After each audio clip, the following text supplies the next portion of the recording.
do you see here? You might wonder what I.F.J.E.D.O.L stands for. Let me explain.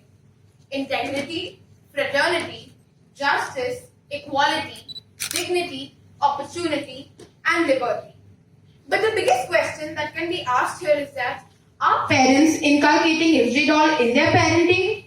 Are they inculcating these values in their kids? And if not, why not?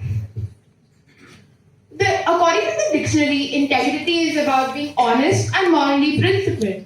But it is also about staying strong and also being self-confident. Being balanced, staying wise, and reflecting on yourself are an essential part of integrity. It is about not becoming a victim of your circumstances. Many a times in my own classroom, I hear my peers use words so abhorrent that I cringe at the sound of them. Now being in 7th grade with all my friends having phones, I can understand where that language could be coming from. It could be coming from hearing that 10th grader using that word, or it could be coming from exploring the dark side of the web. However, people don't realize that coolness doesn't come from using foul language for sure. Parents must reinforce with their children two things. One, that when you have the choice between cool and right, to always choose right. And two, that being cool or uncool is an unnecessary thought. It doesn't shape you in the long run. So how does it matter? A fraternity is a family, big or small. There are 160 million kids in India, so we'll obviously all be different, right? Some come from privileged backgrounds, while others unfortunately don't. Some are very good in studies, while others are slightly weak. Some excel in sports, while others run at the speed of turtles. However, the most important thing over here is kindness. And one thing that we should all ponder upon is, are we kind? Are we polite as a society? Many children form judgments on people based on their height, skin, habits, and overall personality. These traits could be coming from parents who often unknowingly judge people based on their personal, social, or economic background. If parents want their children to be caring and kind, they have to display acts of kindness and politeness first, because we kids, we learn best from seeing. I don't think it is justified to hit or punish kids for any reason. Beating or spanking a child is an example of poor reactions, and removing your own stressful baggage is not good. What? Parents should understand the negative connotations attached to this. While some parents may not beat their children, they can unknowingly emotionally abuse them. Using comparison as a tool to make your child feel motivated is a myth. Children are too young to comprehend what you're actually trying to say, and hence, they will only take it in negative light. So 1, don't compare. 2, first, in school, children, while becoming chickens and being beaten on the palm are things of the past, many teachers use words such as duffer, which can strip the child of their confidence. Using these hurtful words can make a big impact on your child's life. So 2, be careful with your words. 3, instill values. Now, many a times, children tend to make fun of adults and teachers. And children should be taught the values of not doing so. If a teacher shouts at their child, the child still might not have any right to make fun of any teacher, because after all, she or he is a teacher. So hence, that will help children not forming radical ideas against elders. That is 3. Gay, pansy, silly girl. I've been called these names a recurring number of times. Why? Because I go for dance classes. Because I have no interest in sports, or because I don't play video games. We live in a society so bound by stereotypes that gay is used as an offense. Pansy is a boy with a high voice, and you definitely will turn into a girl by dancing, right? It is impossible to understand these nauseating undertones being passed on to children. In our school, when a hand raise was taken to see how many kids in one class support the LGBTQIA community, I was the first one to raise my hand. 16 others did too. However, in recess, the other 7 who did not raise their hand, 3 of them came to me and told me, "Oh, are you one of them?" And when I was like, "No," they literally sighed. Parents also often tell their children things like, "Boys don't cry," or "Don't behave like a girl, man up." We don't realize as a society that all this does is bottle up our boys and make them into more suffocated and temperamental people. Right from school, boys play and girls hang out. Why?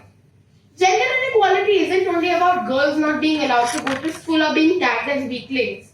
It starts from the person next to you and their mindset. It starts from you and I. It starts from us.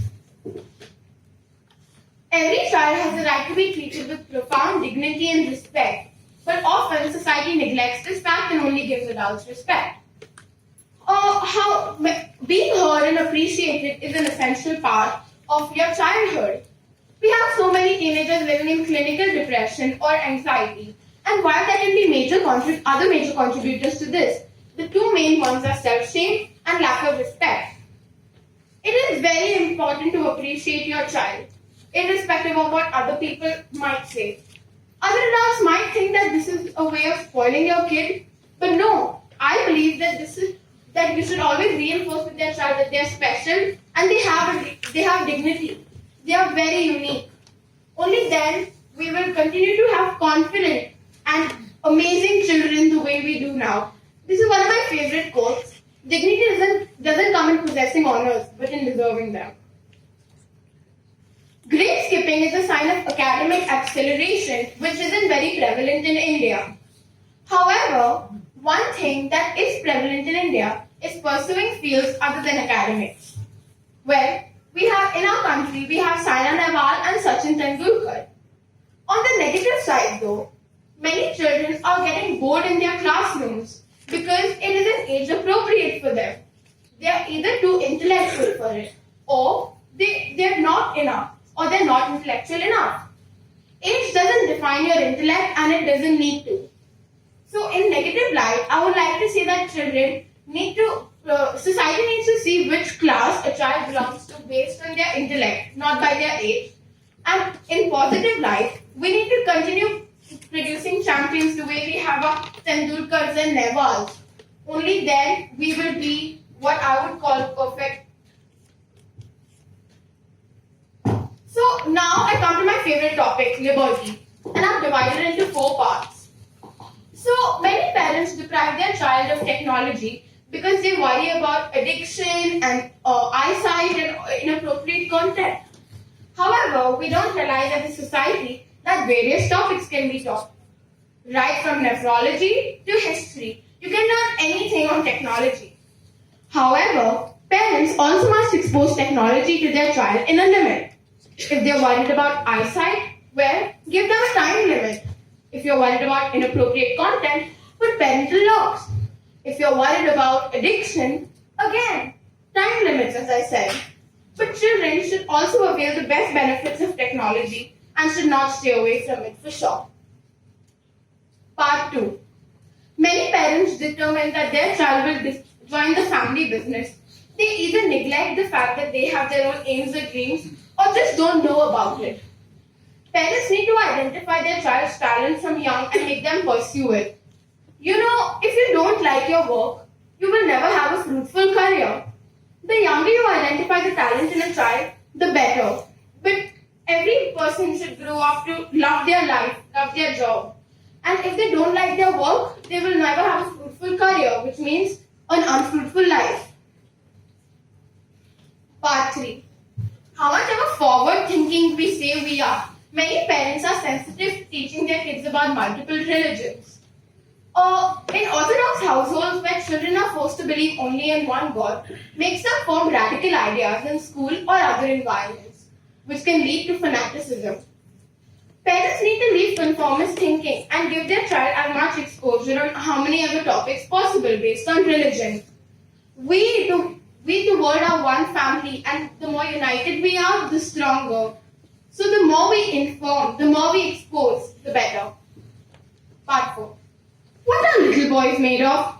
Snips and snails and puppy dog tails. What are little girls made of? Sugar and spice and everything nice?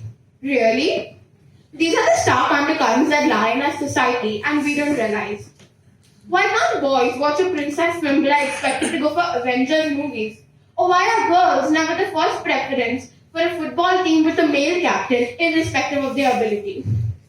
From the moment children are born, girls are given dolls and boys are given guns, balls and gaming consoles. And while many believe that this is what each gender likes to play, I don't agree with that. I feel that children have to play with this since that's what they get from birth. We need to change our perceptions, which is a very important thing in our society. We need to leave the bias we have towards any gender. Sometimes being name called hurts me, but I realize that the world is full of people with limited perceptions and that might not be their fault. But now is the time to change. Right away. Thank you.